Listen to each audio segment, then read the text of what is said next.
Құрметті оқырмандар, Строительный кітапхана филиалында аңыздың және бай тарихтың аймағы тақырыбында кітап көрмесі ұйымдастырылған. Кітап көрмесі 4 бөлімнен тұрады. Бірінші бөлімі Новониколаев қонысы құрылғанына 140 жыл. Қостанай 1878 жылдан 1905 жылға дейін, Николаевск 1997 жылғы 17 маусымға дейін Қостанай деп аталып келген. Қостанай ежелден қалыптасқан жер атауы.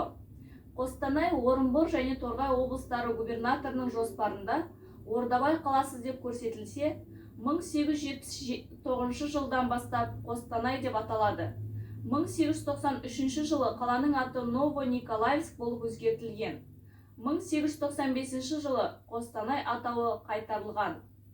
Көрменің бұл бөліміне Қостанай, очерки историй древнейших времен до 1936 года, Костанайская область, прошлое и настоящее атты кітаптарын орналастырған. Екінші бөлімі тың және тыңайған жерлерді игерудің басталғанына 65 жыл.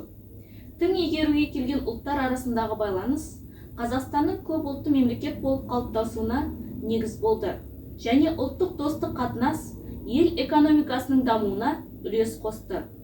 Бұл бөлімдегі Қостанай тың планетасы атты кітапта облысымызда бұдан жарты ғасыр бұрын басталған тың игеру жорығына қатысқандар, бүкіл елімізге әйгілі тыңгерлер, мемлекет және қоғам қайраткерлері, ірі шаруашылық басшылары, басқа да түрлі мамандық иелері жүрек жарды ойларын ортаға салады.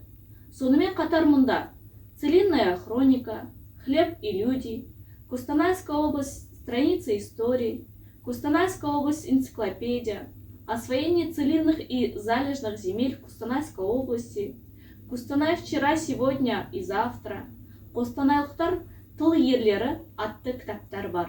Үшінші бөлімі Қостанай ақындары.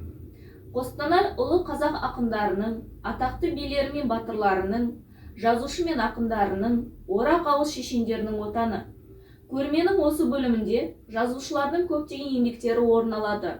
Олардың ішінде Ақылбек Шаяхметовтың «Сенім», Нағашбай Мұқатовтың «Ой отауда оңаша», Николай Ковтунның «Мир помнит вас», Петр Черныштың «Листопад», Костанайские зоры, Абдрахман Досовтың «Сердцебиение», Александр Дробышевтың «След на планете», Александра Суслованың «Прикосновение», «Солнце на ресничках», Иван Щербининнің «Батыры твоего края», Серікбай Оспанұлының «Сөнбес шырақ» кітаптары. Бұл жазушылар романдар, повестер, әңгімелер, поэма және балладалар жазды. Олардың көбісі өз шығармаларында Қостанай жері, тың, өлке тарихы туралы қалам тербеді. 2019 жылы Строительный кітапхана филиалында Қостанай ақыны Александра Суслованың шығармашылығына «Туған жерге тағзым» атты проект ұйымдастырылды.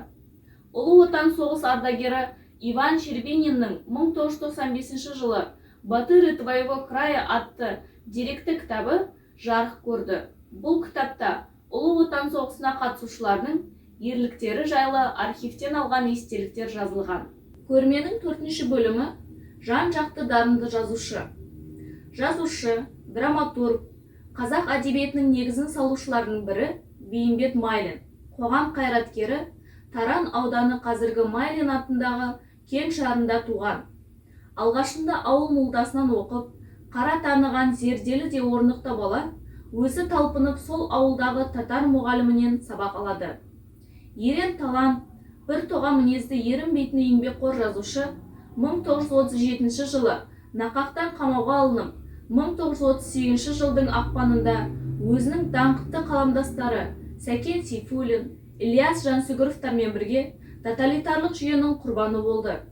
Қазақстан жазушылар одағының Бейімбет Майлин атында әдеби сыйлығы бар.